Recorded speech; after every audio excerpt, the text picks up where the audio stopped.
I will take care of you. These words whispered by a millionaire forever changed a young, pure woman's life. On that first night, wrapped in silk sheets, the 23-year-old discovered that true love has no age, only sincere hearts, ready to love completely. Tell me, what city are you watching from?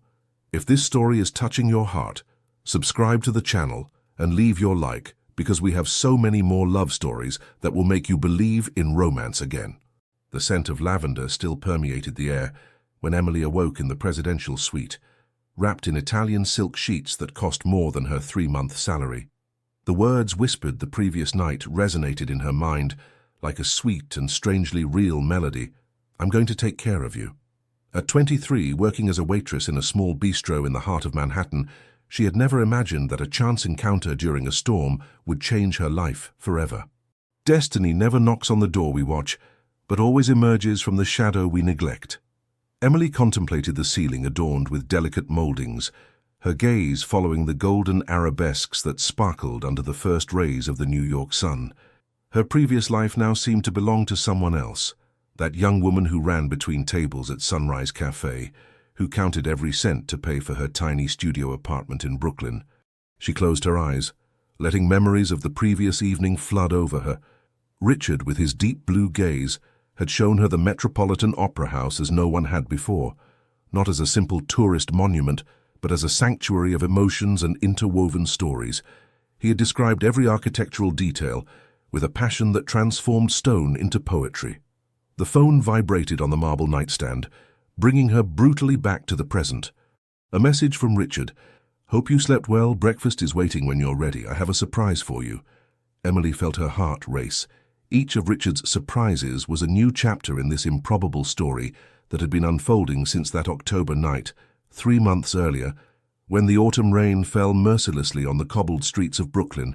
The storm had broken out unexpectedly that night, transforming the picturesque streets of Brooklyn into miniature rivers. Emily ran desperately, her cheap shoes already soaked, her brown hair plastered to her face by the torrential rain. Her shift at Sunrise Cafe had ended late, and the last subway had long since departed. "Miss!" The deep voice had pierced the curtain of rain. A black limousine had stopped a few yards from her, the electric window silently descending to reveal a face both intimidating and strangely reassuring. "You'll catch pneumonia. May I drop you somewhere?" Emily hesitated, all her instincts as a wary New Yorker on alert. The man must have been well into his 40s, impeccably groomed salt and pepper hair, a 3-piece suit that screamed wealth and power. His eyes, however, reflected an unexpected gentleness. "I don't bite," he added with a half-smile that created a dimple on his right cheek, "and I promise my driving is less dangerous than this storm." A particularly violent gust decided for her. Emily dove into the car, the smell of fine leather and sandalwood instantly replacing that of rain and wet streets. "Thank you," she murmured, suddenly aware of the water dripping from her clothes onto seats probably more expensive than everything she owned. "I'm Emily. Richard Parker," he responded simply, before asking the driver to turn up the heat. "Where can I take you, Emily?" She gave him the address of her small studio in Brooklyn, and a comfortable silence settled as the limousine glided along the New York avenues. It was only when she noticed Richard's discreet but curious gaze on her ink-stained hands that she felt obliged to break the silence. "I draw during my breaks," she explained, showing the indelible traces on her fingers. "Nothing extraordinary, just impressions, faces." "Art is rarely just something," he replied, his eyes lighting up with genuine interest. "It's the echo of our soul that the world sends back to us." This phrase resonated with Emily as if someone had finally put into words what she had always felt. When the car stopped in front of her somewhat shabby building, she hesitated for the first time to return to her world. "Thank you again for the ride, Mr. Parker." "Richard," he gently corrected, handing her a business card. "And if you'd ever show me those not extraordinary drawings, I would be honored." Emily took the card, feeling the thick, textured paper under her fingers. "CEO, Parker Real Estate Group," she read silently as a dizzying realization came over her. That night, lying in her narrow bed, listening to the rain pounding on her skylight, Emily contemplated the card as if it contained a magic formula. She couldn't know that Richard, in his Upper East Side penthouse, was staring at his phone, wondering if this young woman with bright eyes and an obviously brilliant mind would ever call him. 3 days passed before Emily found the courage to call the number on the card. 3 days of internal debates, wild imaginings, rational reasoning swept away by a curiosity stronger than herself. "I shouldn't expect him to remember me," she told herself as she dialed the number. To her great surprise, Richard answered personally. "Emily," he said immediately, as if he had recognized her number, which was impossible. "I was hoping you would call." Lunch was arranged for the following day at a small restaurant near Central Park. Emily spent the evening rummaging through her limited wardrobe, eventually borrowing a dress from her roommate Jessica, who watched her with a mixture of amusement and concern. "Are you sure this is a good idea?" Jessica asked, adjusting a rebellious strand in Emily's hair. "These kinds of men usually have expectations." "It's just lunch," Emily replied, not really believing her own words. "And besides, I'm curious. He said something about art that touched me." The restaurant Richard chose was elegant without being ostentatious, tucked away in a side street where tourists never ventured. He was already waiting, rising immediately when she walked through the door. Dressed more casually than in the limousine, he seemed more accessible, almost vulnerable. "I brought this," Emily said after the initial pleasantries, pulling a worn sketchbook from her bag. An act of courage that surprised even herself. Richard's eyes lit up with an almost childlike curiosity as he began to turn the pages. Portraits of cafe customers, New York street scenes, architectural details that no one noticed. "You have a gift for capturing people's essence," he murmured, pausing on the sketch of an old man reading his newspaper. "You see beyond appearances." "That's what I try to do," Emily admitted. "Find the truth behind the masks." "And what mask do you see on me?" he asked, his blue eyes diving into hers with an intensity that destabilized her. Emily hesitated, then responded with an honesty that surprised herself, that of a man who has everything, but is still looking for something he can't buy. A silence settled, heavy with unspoken truths. Then Richard smiled, a smile that didn't quite reach his eyes. "You're dangerously perceptive, Emily." That lunch transformed into dinner the following week, then a visit to a contemporary art gallery, then an exhibition at MoMA.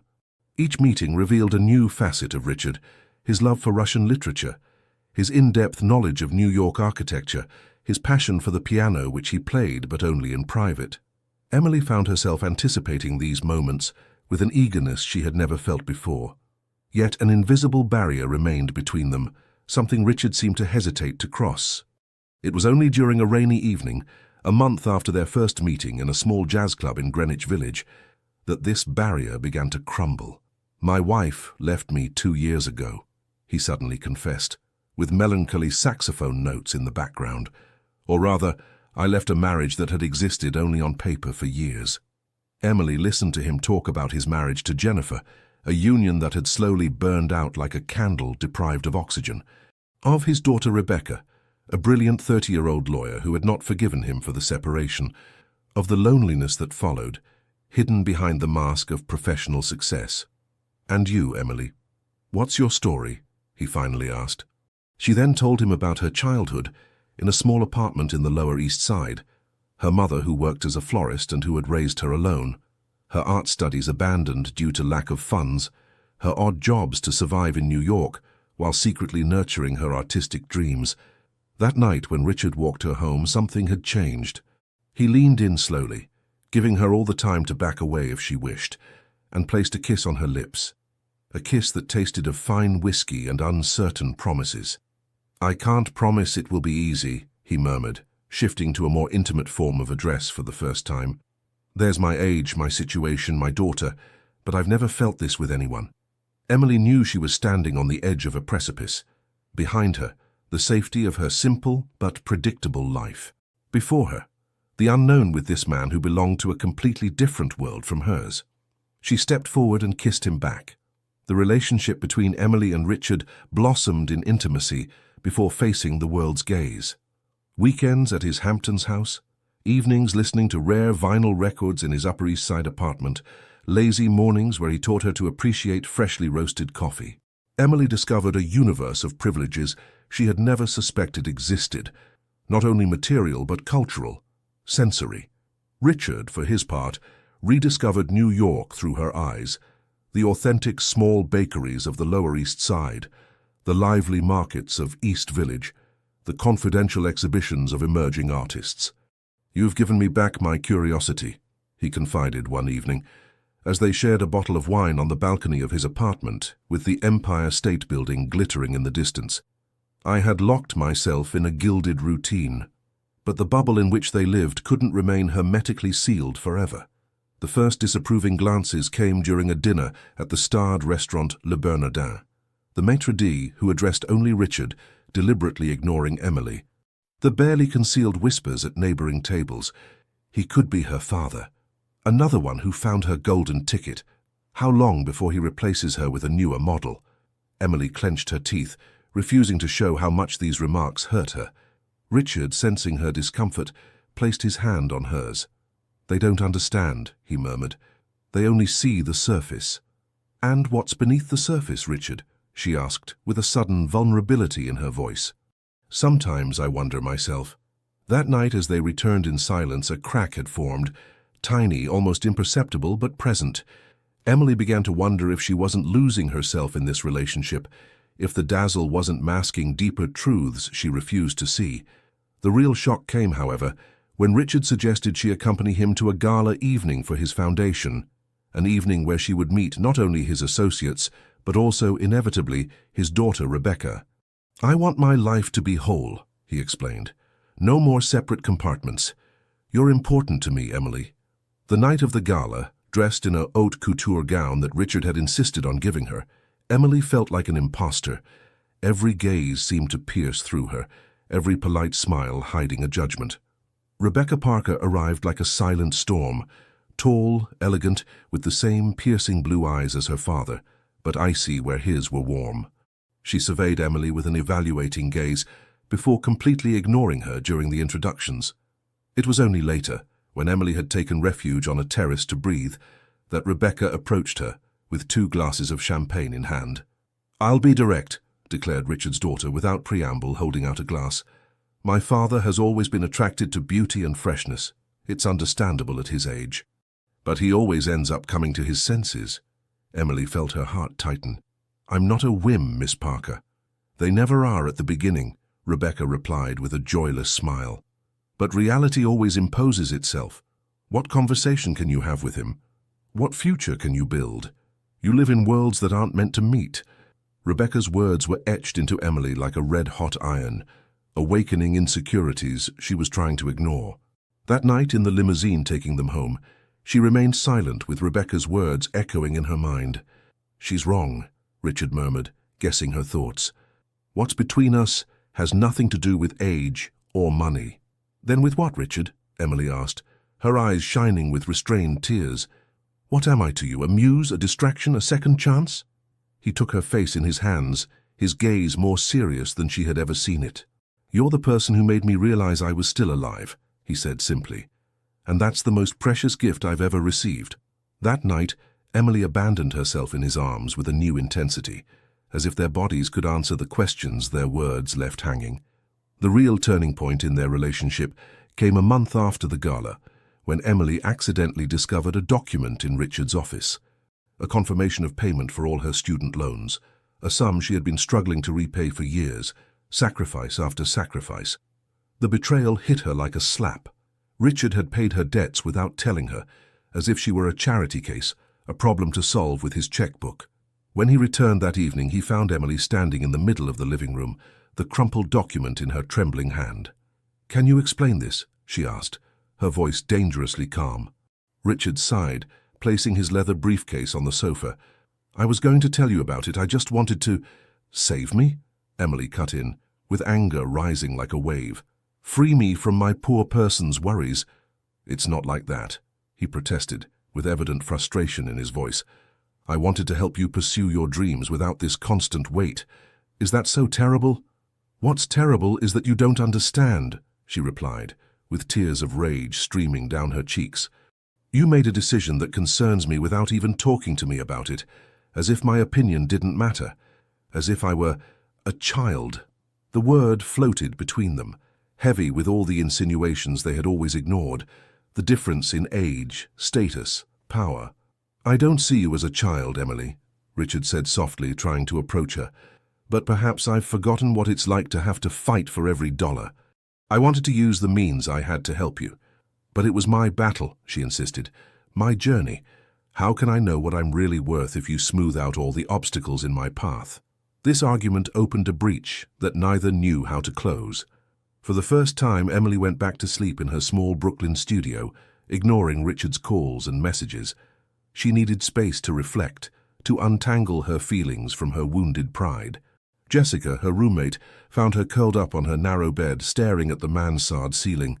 "I warned you," she said softly, sitting on the edge of the bed. "These men think everything can be bought." "It's not that simple," Emily murmured. "He really wanted to help, it's just that he doesn't understand." "Doesn't understand what?" Jessica asked. "That I need to be his equal, not his protégé." 3 days passed, during which Emily oscillated between anger, sadness, and a visceral missing of Richard that she refused to admit.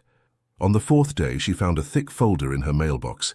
Inside, legal documents cancelling the payment of her debts, putting things exactly as they were before his intervention, and a letter, handwritten on Parker Group letterhead. "Emily, you were right. I acted as if I knew better than you what you needed. It was arrogant and disrespectful, whatever the intention behind it. I've spent my life solving problems. That's what made my success in business. But relationships aren't equations to solve or lands to acquire. If you give me another chance, I promise to learn to listen before acting, to see you as the strong and independent woman you are, not as someone I need to save. With all my respect and all my love. Richard." Emily remained motionless for a long time, with the letter in her hands, feeling something transform within her. This letter wasn't just an apology. It was an acknowledgement, a promise of evolution. That evening, she rang the bell at Richard's apartment. When he opened, she saw that he probably hadn't slept much in the last few days, with dark circles underlining his blue eyes. "I have conditions," she said without preamble. "If we continue together, it will be as partners. No unilateral decisions that concern me, no extravagant gifts without talking to me. And I keep my job at the cafe until I decide to leave it myself." Richard smiled, a real smile that illuminated his tired gaze. "Your conditions are accepted, Miss Stevens. And one last thing," Emily added as she crossed the threshold. "I'm going to repay my debts myself, but I would accept a little help setting up an artistic project, a real one, not a check, but advice, contacts, a partnership." "That seems fair," he agreed, before gently drawing her to him. Their reconciliation marked a turning point. Something had broken, certainly, but what was being rebuilt seemed more solid, more authentic. Emily began to seriously consider an artistic career, exploring different techniques, defining her vision. Richard, true to his promise, advised without imposing, introduced her to people in the field without ever speaking for her. A new balance was emerging, where each brought their strength to the other without overwhelming them. The New York spring was deploying its charms, transforming Central Park into living impressionist paintings. Emily had finally found her artistic voice, a style that mixed realistic sketches and watercolor splashes, capturing the raw emotion behind urban facades. Richard had encouraged her to prepare a small exhibition in a Chelsea gallery belonging to an old friend. The preparations absorbed all her free time, pushing her to reduce her hours at Sunrise Cafe. One afternoon, while sorting her works in Richard's apartment, she stumbled upon an archive box she had never noticed before, hidden in a rarely opened closet. Curiosity prevailed over discretion. Inside were exhibition catalogues dating back about 20 years, all of a certain Catherine Wells, an artist whose powerful expressionist style Emily immediately recognized, having studied it during her brief training at the School of Visual Arts. What froze her in place was a yellowed photograph. Richard, younger but recognizable, his arm around the shoulders of a woman with flaming red hair, in front of a monumental canvas. The caption read, "Catherine Wells and her husband, Richard Parker, at the opening at the Whitney Museum, 1999. His wife. Richard had been married to Catherine Wells, one of the most acclaimed American artists of the 2000s, known for having revolutionized the contemporary expressionist scene before mysteriously disappearing from the artistic circulation. Emily felt the ground give way beneath her feet. Richard had never mentioned this marriage, speaking only of Jennifer as his ex-wife. Even more troubling, he had never made the slightest comment when she spoke of her admiration for Wells's work. When Richard returned that evening, he found Emily sitting silently in the living room, the catalogue open on the coffee table. "You were married to Catherine Wells," she said simply, observing his reaction. Richard froze, his face transforming into a mask of contained pain so intense that Emily almost regretted her confrontation. "Yes," he finally admitted, sitting heavily across from her. "She was my first wife. We separated in 2001. Why have you never talked to me about it? Especially when I told you how much I admired her work." Richard ran a hand over his face, suddenly aged by 10 years. "Because it's the most painful period of my life, Emily. Catherine was incandescent, brilliant, self-destructive. Our marriage was as passionate as it was toxic." He then told her how he had met Catherine during an exhibition in Los Angeles, how they had loved each other with a devouring intensity, how he had supported her career before everything collapsed when Catherine's untreated bipolar disorder took over, leading her to excesses that eventually destroyed their relationship. "When you showed me your drawings the first time," he confessed with a broken voice, "I saw something that reminded me of her sensitivity, but with a gentleness, a humanity that she had lost. That's why I didn't say anything. I was afraid you would think I was interested in you for the wrong reasons." Emily absorbed this revelation, trying to disentangle the complexity of the emotions it evoked. "Where is she now?" "Last I heard, she lives in a village near Malibu. She stopped painting as far as I know. She sometimes gave classes at a local school of applied arts." A heavy silence settled between them, laden with unformulated questions. Emily finally stood up, approaching Richard to kneel before him, taking his hands in hers. "Thank you for telling me the truth," she murmured, "even if belated." "I'm sorry I didn't have the courage to confess it to you earlier," he replied, his eyes searching in hers for an absolution he wasn't sure he deserved. That night, their intimacy took on a new dimension, more vulnerable, more authentic, as if Richard's revelation had unlocked a part of himself that he kept carefully hidden.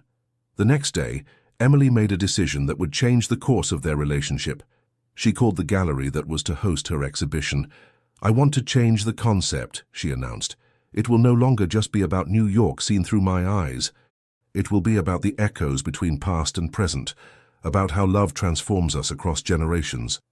When she explained her new project to Richard, including a subtle but clear homage to the influence of Catherine Wells on her own artistic evolution, she saw tears shine in his eyes. "You don't have to do that," he said softly. "I'm not doing it for you," she replied with a smile. "I'm doing it because it's the truth of my journey, and I don't want to hide anything of who I am anymore." Emily's exhibition, titled Resonances, was scheduled for June. The preceding weeks were intense, between creating the final works, communicating about the event, and practical organization. One morning, while preparing invitation cards in Richard's office, the phone rang. Answering, she heard an unknown female voice asking for Mr. Parker. "He's not available at the moment. Can I take a message?" Emily offered. "Tell him that Caroline called. Caroline Wilson from Boston. I have information regarding the paintings in his private collection. He'll understand." Something in this woman's voice, a hesitation perhaps, awakened Emily's curiosity. After carefully noting the message, she couldn't help but do a quick internet search. Caroline Wilson was a curator at the Museum of Fine Arts in Boston. Even more intriguing, she had published several articles on Catherine Wells's work. When Richard returned that evening, Emily passed on the message, carefully observing his reaction. A shadow passed over his face, quickly masked by a polite smile. "A simple, professional matter," he said vaguely. "Nothing important." For the first time in a long time, Emily felt he was lying to her. That night, unable to sleep, she thought back to all the inconsistencies in Richard's accounts of his past, the shadows he carefully avoided. The next day, under the pretext of errands for the exhibition, she took the train to Boston. The Museum of Fine Arts was a majestic building in the heart of the city. Emily asked to meet Mrs. Wilson, inventing a story about research for her exhibition. Caroline Wilson received her in her office cluttered with books and catalogues, a woman in her 50s with greying hair cut short, a sharp gaze behind scarlet glasses. "Your exhibition is inspired by Catherine Wells?" she asked, visibly interested. Her work deserves to be rediscovered. She disappeared too soon from the art scene. "Actually," Emily confessed, taking a deep breath, "I'm Richard Parker's partner." Caroline's face instantly transformed, passing from professional curiosity to astonishment, tinged with concern. "Oh my God," she murmured. You must be Emily. How do you know my name?" Caroline seemed to be struggling with herself, visibly weighing the pros and cons of a revelation. Finally, she stood and carefully closed her office door. "Because your mother was my best friend," she said softly. "Sarah Stevens. She posed for Catherine for years. She was her favorite model." Emily's world turned upside down. Her mother, who worked as a florist in the Lower East Side, who had never mentioned any connection to the art world, had been Catherine Wells's model. "It's impossible," she stammered. "My mother never—" "She stopped when you were born," Caroline explained gently. "She wanted a stable life for you. But before that, she was at the center of the New York art scene in the 90s.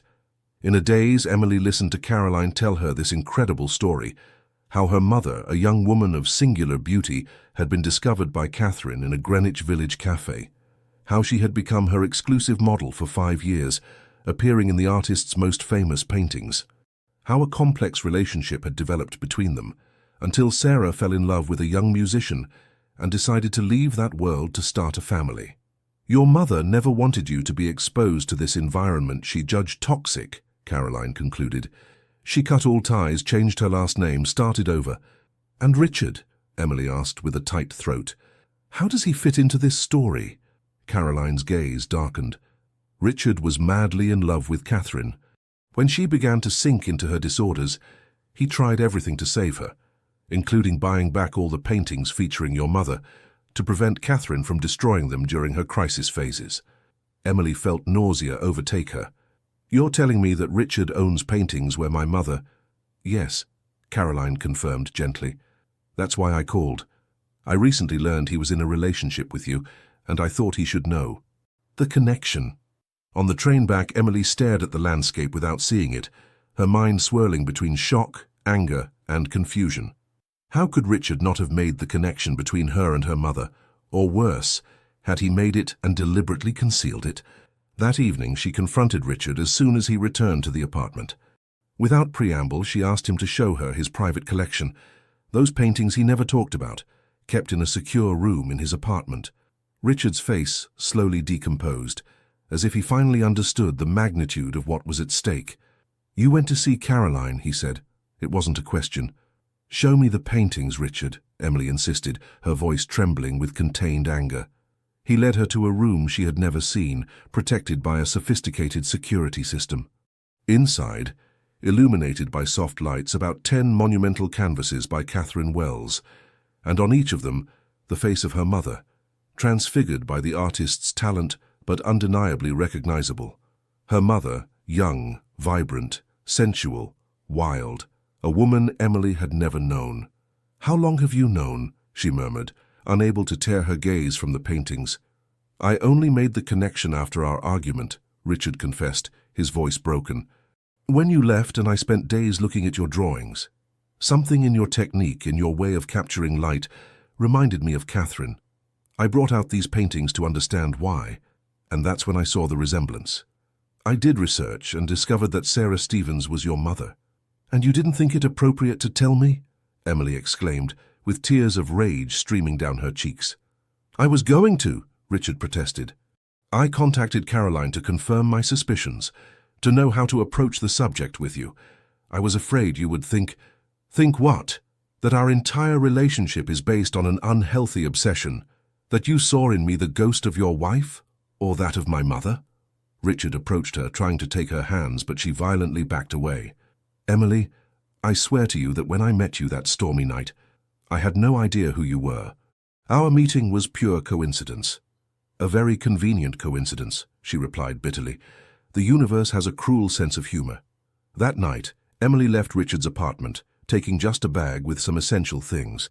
She needed time, space, distance to understand what this revelation really meant for her, for them, for her very identity. In the taxi taking her to Jessica's apartment, she dialed her mother's number in Boston, whom she hadn't called in weeks. "Mom," she said when Sarah answered, "we need to talk about Catherine Wells." Emily spent a week at Jessica's place in a state close to dissociation. She had taken leave from Sunrise Cafe, postponed the preparations for her exhibition, and spent her days contemplating the ceiling of the guest room, trying to assimilate everything her mother had revealed to her during a 3-hour phone conversation. Sarah had ended up confessing everything: her bohemian youth in New York, her complex relationship with Catherine Wells, how she had fled from that world after becoming pregnant with Emily, seeking to protect her daughter from an environment she judged toxic and unstable. "I wanted you to have the chance to discover who you really were, not to live in someone else's shadow," Sarah had explained, her voice tinged with regrets and justifications. Richard called daily, leaving messages that Emily listened to but didn't respond to. He respected her need for space, while assuring her he would be there when she was ready to talk. On the 8th day, Emily received an unexpected call from Rebecca Parker. Richard's daughter wanted to meet her for an important conversation. They met in a discreet cafe in Soho. Rebecca, impeccably dressed as usual, seemed less hostile than during their first encounter. "My father is devastated," she declared without preamble after the coffees had been served. "That's not my intention," Emily replied softly, "but understand that I've just discovered that my entire life is built on lies, that my mother hid an essential part of her identity from me, and that your father—" "My father loves you," Rebecca interrupted, "more than I've ever seen him love anyone, including my mother or Catherine." Emily raised a surprised gaze. It was the first time Rebecca acknowledged the sincerity of her father's feelings. "Did you know about Catherine and my mother?" "Not before this week," Rebecca admitted. "Dad told me everything after your argument. It's disturbing, certainly, but it doesn't change the fact that you found each other independently of this story." "How can you be so sure?" Emily asked, finally expressing her deepest doubt. "How can I know he didn't choose me because of a resemblance to my mother or an artistic affinity with his ex-wife?" Rebecca pulled an envelope from her bag and pushed it towards Emily. "Because I saw my father after his divorce from Jennifer. He was functional but dead inside. And then he met you. Read this. It's an email he sent me 2 weeks after your first meeting." Emily opened the envelope with a trembling hand and read the printed message. "Rebecca, I know you worry about me, but something extraordinary has happened. I've met a young woman who reminded me why life is worth living. Not because of her youth or her beauty, though she possesses both, but because she sees the world in a way that makes me feel everything is still possible. Her name is Emily. She works as a waitress in a cafe and draws as if she could see the soul of things. She makes me laugh, challenges me, makes me feel both humble and greater than I've ever been. I know what you'll think, that it's just a passing phase, a midlife crisis, but it's different. I feel seen for the first time in years, not as Richard Parker, the CEO, the ex-husband, or even the father, but simply as the man I truly am. I don't know where this will lead us, if she'll feel the same, but for the first time in a long time, I'm eager to discover tomorrow. Your father who loves you." Silent tears were flowing down Emily's cheeks when she finished reading. These words, written well before Richard discovered the connection with her mother, resonated with a truth she couldn't deny. "He doesn't know I showed you this," Rebecca specified. "And to be honest, I didn't immediately believe in the sincerity of his feelings. I even hired a private detective to investigate you." Emily looked at her astonished. "I know it wasn't my finest action," Rebecca admitted with a contrite smile. "But you know what I discovered? A talented young woman who works hard, who takes care of her sick mother from a distance, who refuses expensive gifts and insists on paying her share at restaurants even when she can't afford it. Not exactly the profile of the fortune hunter I feared." A silence settled, more comfortable than Emily would have thought possible with Rebecca. "What should I do, in your opinion?" Emily finally asked, surprised to seek advice from this woman who had initially so despised her. "I can't tell you what to do," Rebecca replied, her gaze softened. "But I can tell you this, my father has never been so alive since he's known you, and he's never been so devastated since you left." Emily nodded slowly, feeling something unravel within her. "Thank you for showing me this, Rebecca." "Don't thank me too quickly," she replied with a half smile. "If you decide to come back, I'll always be there watching over him. And over you by extension." This conversation marked a turning point. That same evening, Emily called Richard and agreed to meet him the next day on neutral ground, Central Park, where they had had one of their first real conversations. Central Park was bathed in the golden light of a late May afternoon. Emily waited near the great fountain, watching the children sailing their little boats. Eternal wonder in this city, where everything seemed to have already been experienced 1,000 times. Richard arrived a few minutes early, visibly nervous, a vulnerability he never showed in his professional life. He had lost weight, Emily noticed, and his features seemed drawn by anxiety and lack of sleep. "Thank you for agreeing to see me," he said simply, maintaining a respectful distance between them. They began to walk side by side, at first in silence, letting the ordered beauty of the park soothe the tension that inhabited them. "I spoke to my mother," Emily began. "She told me everything about her past, about Catherine. I'm sorry you discovered it this way," Richard replied softly. "I should have told you about Catherine from the beginning, and told you the truth as soon as I made the connection with your mother." "Why didn't you do it?" she asked, stopping to look at him directly. "The real reason, Richard. No half-truths this time." He met her gaze, and for the first time since she had known him, Emily saw a naked fear in his blue eyes. "Because I was afraid of losing you," he admitted, his voice barely audible. "I was afraid you would think our meeting wasn't real, that my feelings were contaminated by the past, and perhaps deep down, I was afraid to ask myself the question." "And what's the answer, Richard?" Emily insisted. "Do you see my mother when you look at me? Do you seek Catherine in my drawings?" "No," he replied firmly.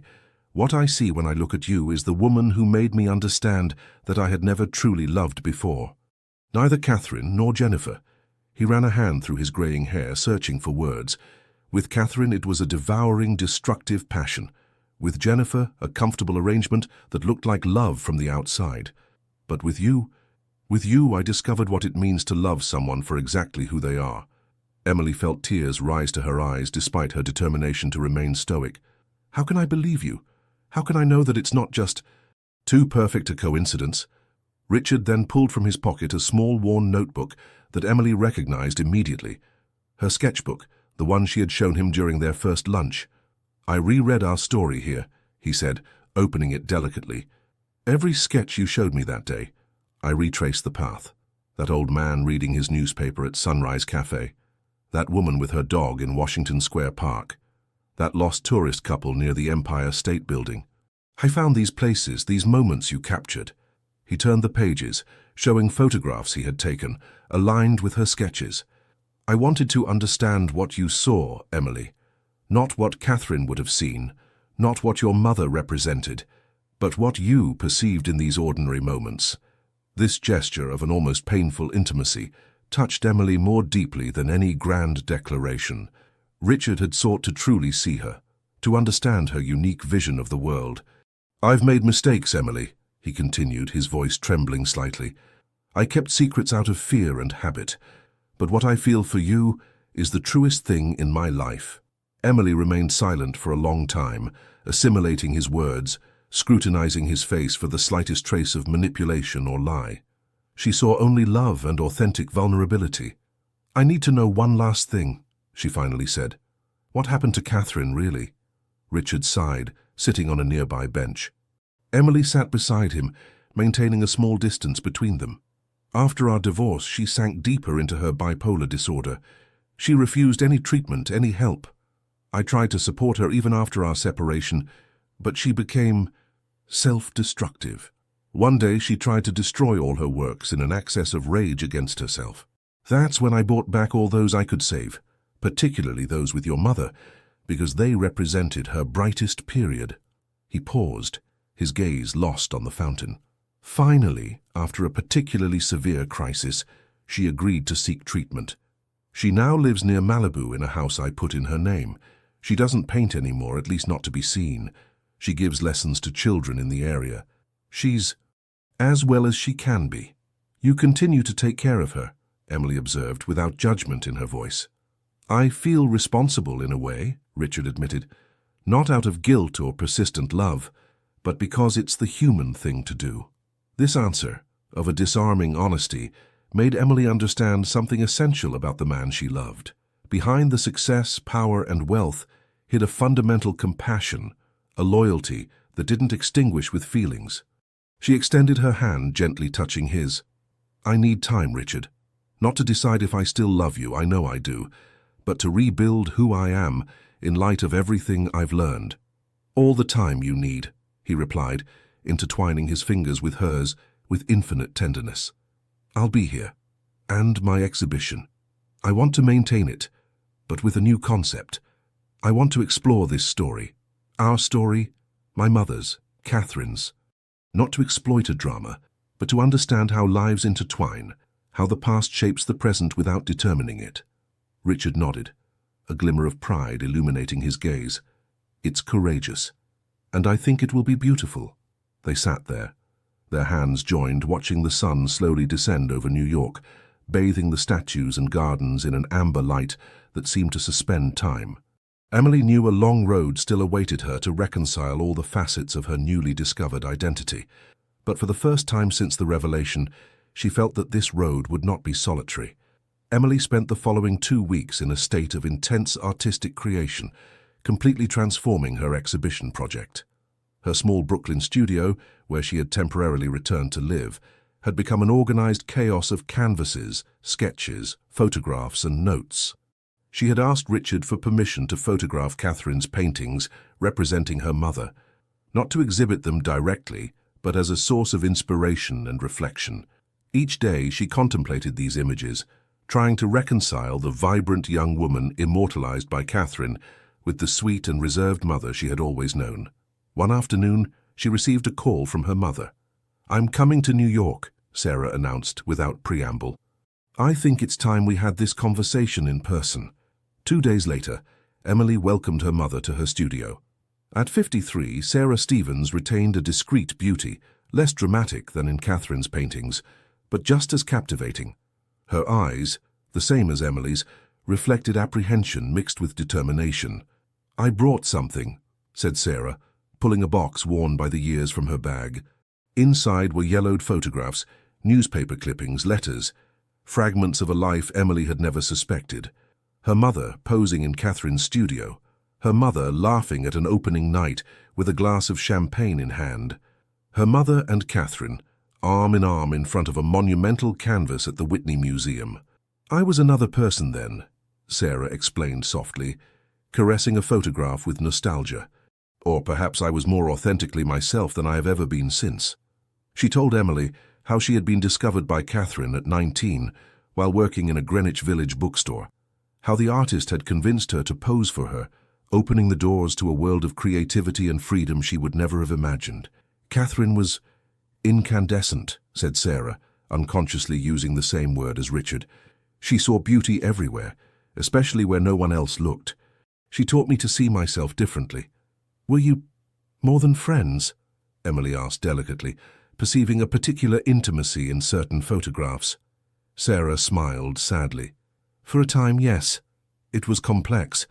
Catherine loved Richard deeply, but she also loved intensely broadly. She took everything life offered. And then you left, Emily observed. I met your father at a concert, a talented but unstable musician. Our story was brief but passionate. When I discovered I was pregnant with you, I realized I wanted to offer you something different, a stability I had never known. Sarah took her daughter's hands. I don't regret this decision, Emily, but I regret having hidden a part of who I was from you and consequently of who you are. Why did you never talk to me about your artistic talent? Emily asked, the question that had been haunting her for days. Sarah looked away, an old pain crossing her face.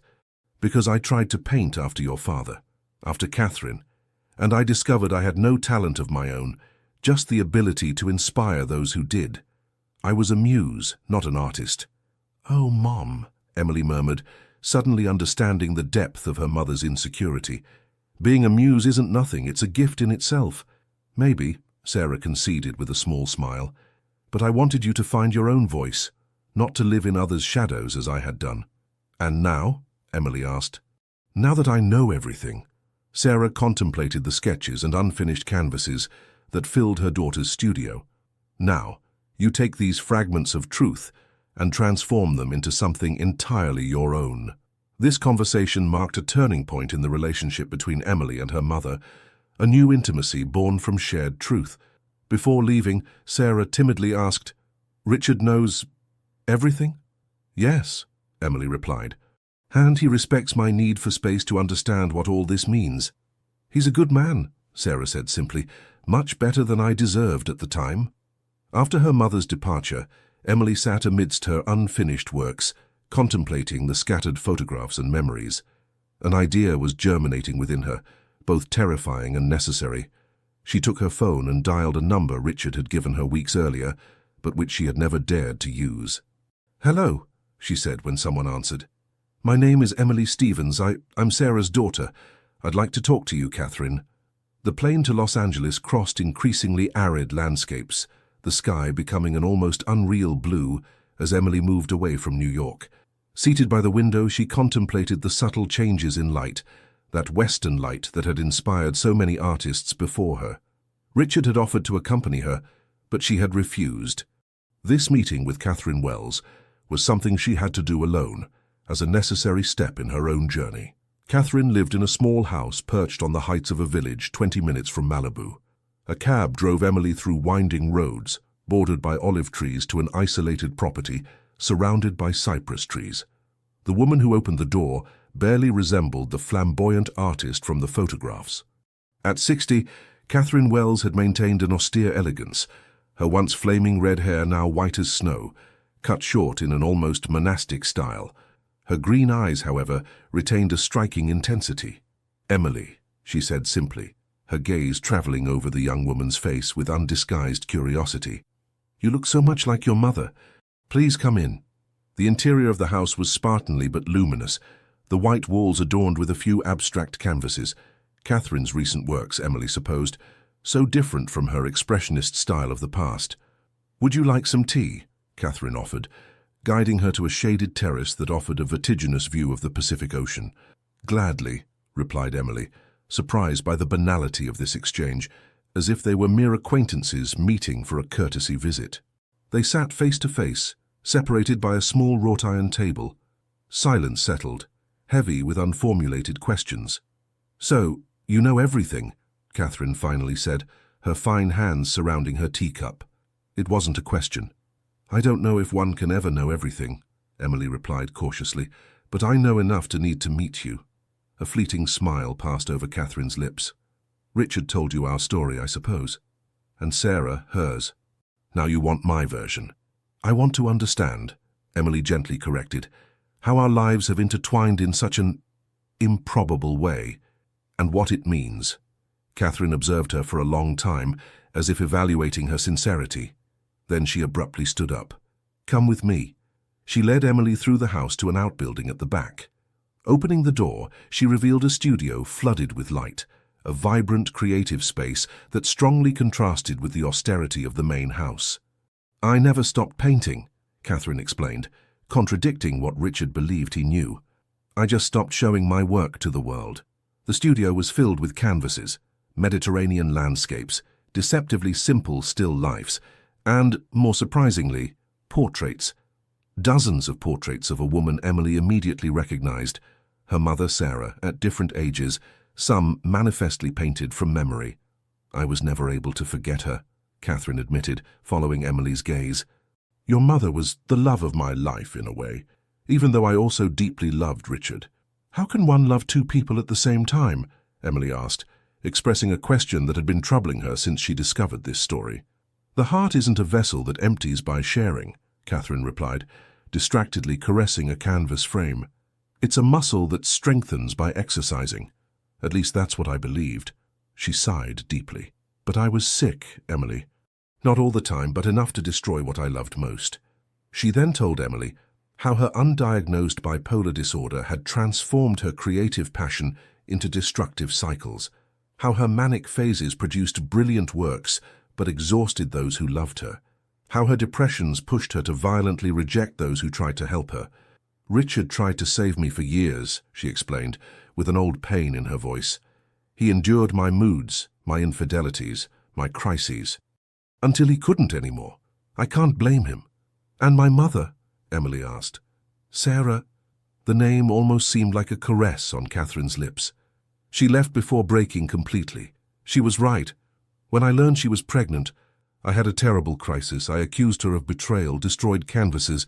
She fled to protect you. From me, mainly. Emily absorbed these revelations, trying to reconcile this tumultuous history with the image of her calm and composed mother, selling flowers in her small Lower East Side shop. I didn't come to judge the past, she finally said. I came because I'm preparing an exhibition that explores how our stories intertwine, how the past resonates in the present, without determining it.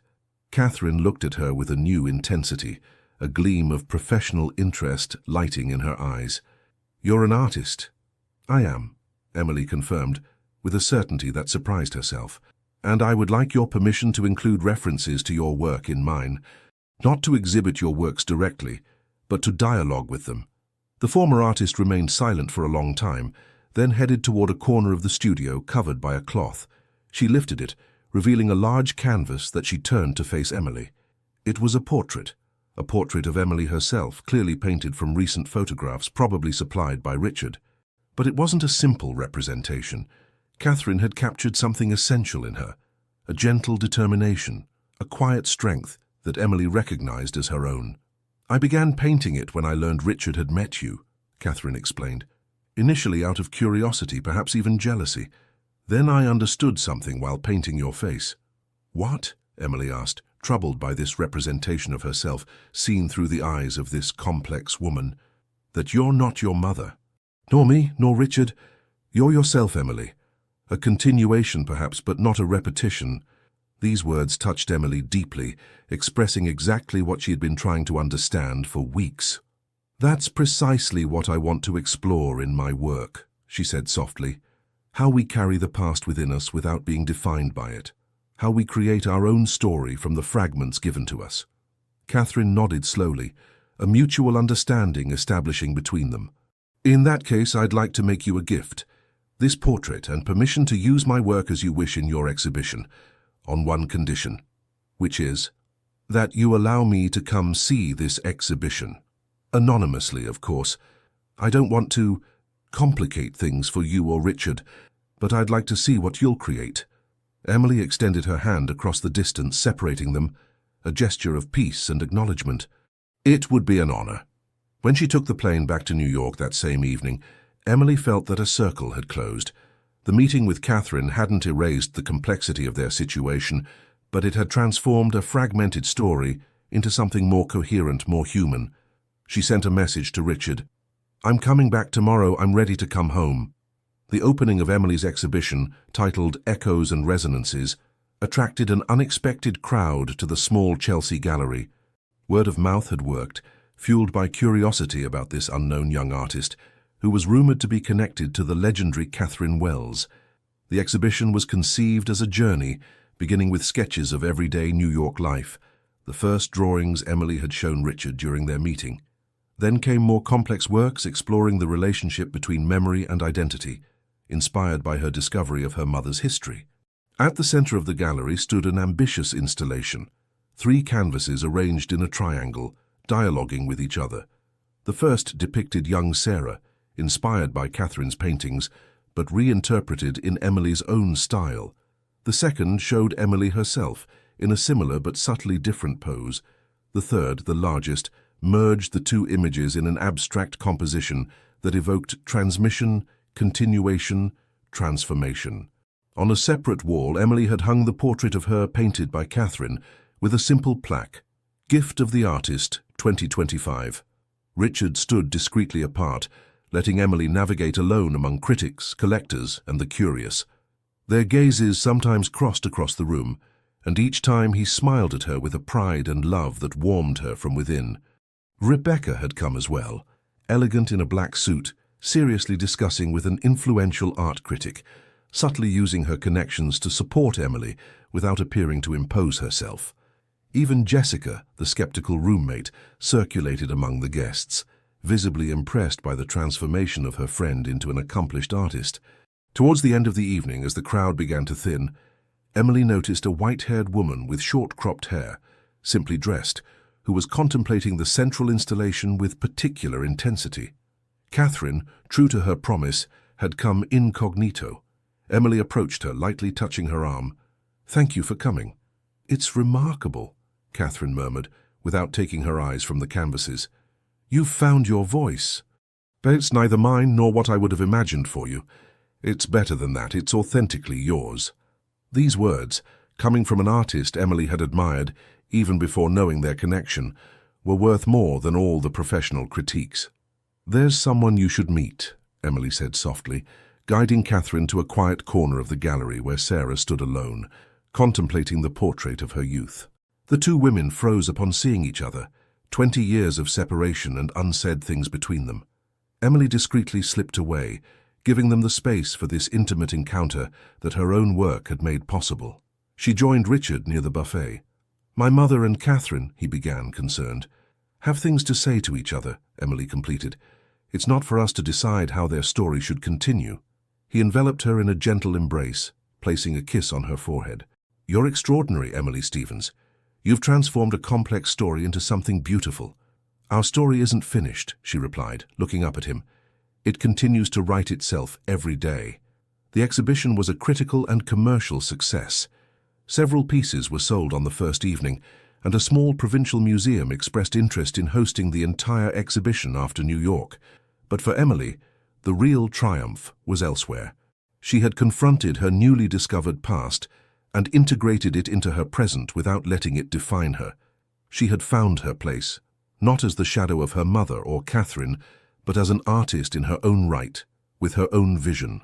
The following week she moved in with Richard permanently, no longer as a guest in his life but as an equal partner.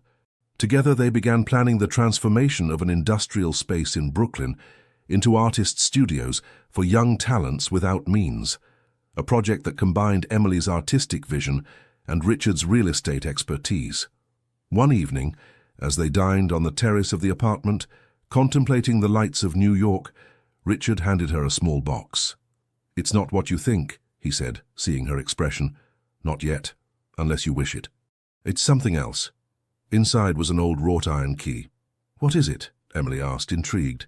"The key to a house in Napa Valley," Richard explained. "Not my current Hampton house, which is too associated with my old life. A farmhouse I recently purchased, in a small village near St. Helena. It's in ruins, honestly, a complete restoration project. And you'd like us to restore it together?" Emily understood, touched by the symbolism of the gesture. "Build something new from old foundations," Richard confirmed, "as we've done with our story." Emily clutched the key in her palm, feeling the cold metal warm against her skin. "I would like that very much." That night, lying against Richard in the dimness of their bedroom, Emily realized how much she had evolved since that stormy night when a limousine had stopped beside her. She had discovered painful truths, confronted deep doubts, but had emerged stronger, more whole. The love she shared with Richard wasn't perfect. It bore the scars of their differences, their mistakes, their respective pasts. But it was precisely this imperfection that made it precious and authentic. The Napa Valley farmhouse project became the symbol of their renewed relationship. Emily and Richard devoted their weekends and vacations to it, slowly transforming the old ruined building into a space in their image, respectful of the past, but resolutely turned toward the future. Emily's artistic career was taking flight. After the success of her first exhibition, she had received several commissions and an offer to teach part-time at a New York art school. She had definitively left her job at Sunrise Cafe, but sometimes returned to draw there, faithful to her origins. One autumn afternoon, almost a year to the day after their first meeting, Richard and Emily were working together at the farmhouse. He was patiently restoring the wooden beams, while she was imagining a fresco for the main wall of the living room, an ambitious project that would visually tell their intertwined story. "I received news from Rebecca this morning," said Richard, descending from his ladder to take a break. "She's officially accepted becoming a partner in the law firm." "That's wonderful," Emily replied sincerely. Her relationship with Richard's daughter had improved considerably. They would probably never be best friends, but a mutual respect had been established, nurtured by their shared love for Richard. She also mentioned she's seeing someone, Richard added with a smile. Apparently, a literature professor at Columbia, much younger than her. Emily laughed softly at the irony. Perhaps she understands certain things better now. They sat on the stone terrace, contemplating the still wild garden that stretched before the house. The century-old olive trees cast moving shadows on the tall grass, and in the distance, the Napa Valley hills stood out against an impossibly blue sky. "I had news from my mother too," said Emily, leaning against Richard's shoulder. "She and Catherine have seen each other several times since the exhibition. How's it going between them?" he asked, curious but cautious. "It's complex," Emily replied. "Not romantic, at least not yet, but there's a kind of reconciliation. My mother is even thinking of moving to the West Coast for a few months, to explore this new friendship, as she puts it." Richard nodded, thoughtful. Life is strange. Sometimes the most tortuous paths bring us back exactly where we were meant to be. Emily contemplated her hands, stained with the paint she had used to sketch her fresco. Those same hands that, a year earlier, were serving coffee and furtively drawing between orders. "You know what strikes me?" she said, intertwining her fingers with his. "Despite all the coincidences, the hidden connections, the revealed secrets, our meeting that stormy night remains the purest of chances. Or the most beautiful of destinies," Richard murmured against her hair. They remained so for a long time, savoring the simplicity of the present moment, this pause in time when past and future seemed suspended, leaving place only for the one reality that truly mattered, their presence for each other. That evening they dined in the garden, under the Californian stars, sharing a bottle of local wine and future projects, the foundation they wanted to create together to support young artists. The idea of transforming part of the farmhouse into an artistic residence, the possibility one day of a family. "I have something for you," said Richard, pulling an envelope from his pocket after dinner. Emily opened it with curiosity. Inside, a notarized deed putting the farmhouse in both their names in equal parts. "Richard," she began, moved. "Wait," he gently interrupted. "There's something else." He then took out a small velvet box from his pocket. Emily felt her heart race. "It's not a marriage proposal," he specified with a smile. "Not yet. I know we still have a road to travel. It's rather a promise." He opened the box, revealing not a ring, but a gold pendant. A simple, unfinished circle, the two ends not quite touching, each adorned with a small stone, a sapphire and a citrine, their respective birthstones. "To symbolize our paths that have met," Richard explained. "Distinct, but now inseparable. The circle isn't closed because our story continues to write itself." Emily touched the pendant with her fingertips, overwhelmed by the perfect symbolism of this gift. "It's the most beautiful promise ever made to me." Richard delicately fastened the pendant around her neck, his fingers brushing her nape in a gesture of infinite tenderness. Then he took her face in his hands, immersing his gaze in hers. "I love you, Emily Stevens. Not as a dream, not as a fantasy, not as a second chance. I love you exactly for who you are, here and now." Emily felt tears of joy stream down her cheeks. "And I love you, Richard Parker, not despite our differences or our complicated history, but with them, through them." Their kiss under the Californian stars sealed this promise, not of a perfect love, but of a true love, one that embraces life's complexity rather than fleeing it. That night, they made love with a new intensity, as if their bodies were also celebrating this confluence of their destinies, this union that transcended age, past, conventions. The next morning, Emily awoke first, observing Richard sleeping peacefully beside her. The golden light of the Californian dawn filtered through the wooden shutters, projecting delicate patterns on his skin. In this moment, suspended between night and day, Emily had a sudden clarity. All the pieces of her life, the revelations about her mother, her meeting with Catherine, her artistic evolution, her love for Richard, assembled into a mosaic whose beauty came precisely from its imperfections, its mended fractures. She rose silently, wrapping herself in one of Richard's shirts, and headed to the living room where her sketches for the fresco awaited. Seized by a sudden inspiration, she began to draw frantically, completely transforming her initial concept. When Richard joined her an hour later, offering her a cup of coffee, she showed him her new project. "It's us," she said simply. "Not just you and me, but all those who brought us here. My mother, Catherine, Jennifer, Rebecca, your father who taught you the value of work, my grandmother who taught my mother the love of flowers, all these invisible threads that have woven us." Richard contemplated the sketch, a complex but harmonious composition where faces and symbols intertwined like in a living tapestry. "It's magnificent," he murmured. "It's our whole story." "Our story so far," Emily corrected with a smile. "The rest we'll write together." 5 years had passed since that stormy night that changed their lives. The Napa Valley farmhouse had transformed into a haven of peace and creativity, hosting not only the life of Richard and Emily, but also the first artistic residence of their foundation. Emily, now recognized in the world of contemporary art, divided her time between her own creations and mentoring young artists. Richard had considerably reduced his activities in the real estate group, delegating daily management to devote himself to their common projects. On a sweet June evening, they were celebrating the anniversary of their meeting with an intimate dinner on the flowered terrace. The olive trees, carefully pruned, projected delicate shadows on the stone golden from the setting sun. Emily's fresco, completed the previous year, illuminated the main wall of the living room, visible from the terrace, a visual symphony of their intertwined story. "I have a surprise for you," Emily announced, rising to get something from the house. She returned with a medium-sized canvas covered by a cloth. With a mysterious smile, she unveiled it. It was a portrait of the two of them, painted in a style that subtly borrowed from Catherine Wells while remaining deeply personal. Richard and Emily, sitting side by side on a Central Park bench, the exact place where they had reconciled after their greatest crisis. Their silhouettes stood out against the vibrant background of the New York garden, their hands intertwined at the center of the composition. "It's to mark our 5th year," Emily explained, "and also to celebrate our future." Richard examined the painting with emotion, noting every detail, the particular light, the peaceful expression on their faces, the quiet solidity emanating from their posture. Then his gaze stopped on a detail he hadn't immediately noticed. In the lower corner of the canvas, among the garden flowers, Emily had painted a small wooden cradle. He raised a questioning gaze to her, his heart suddenly beating wildly.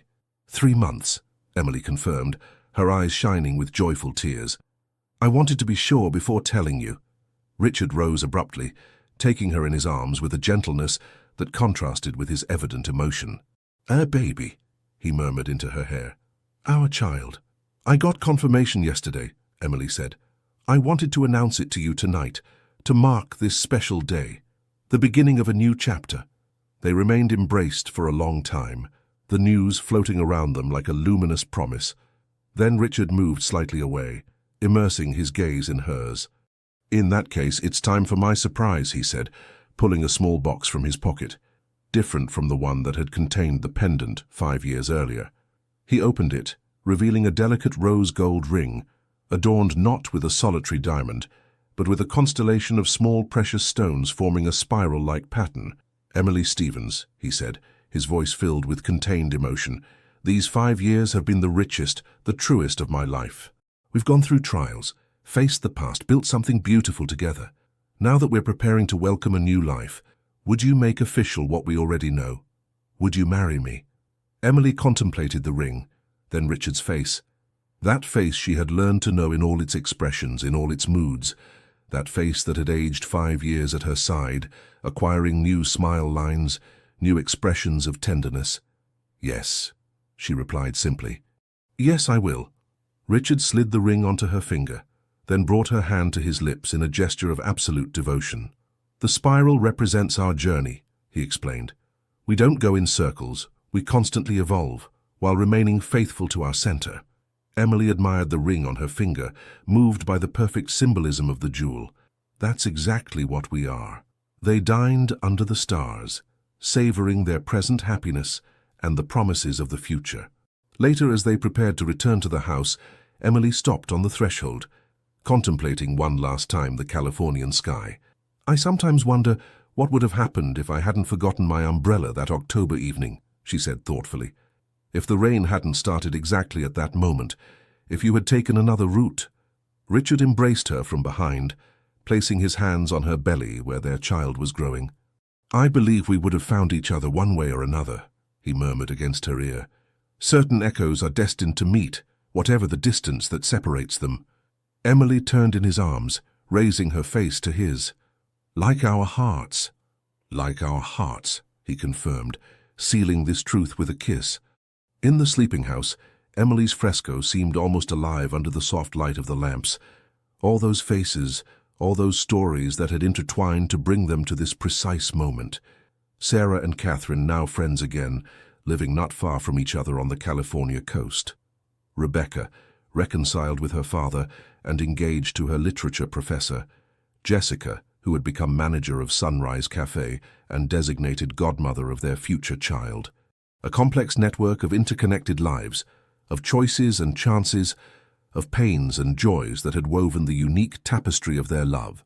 That night, as Emily fell asleep in Richard's arms, one hand resting on the belly where their future was growing, she thought that true love was not the meeting of two perfect people, or even of two predestined soulmates.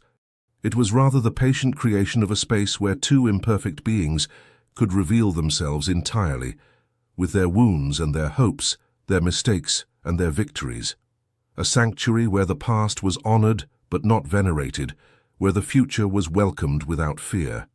And in this sacred space, in this house of ancient stone reborn to life, in this family that was preparing to expand, beat the eternal echo of hearts that had finally found each other, not despite their differences, but because of them.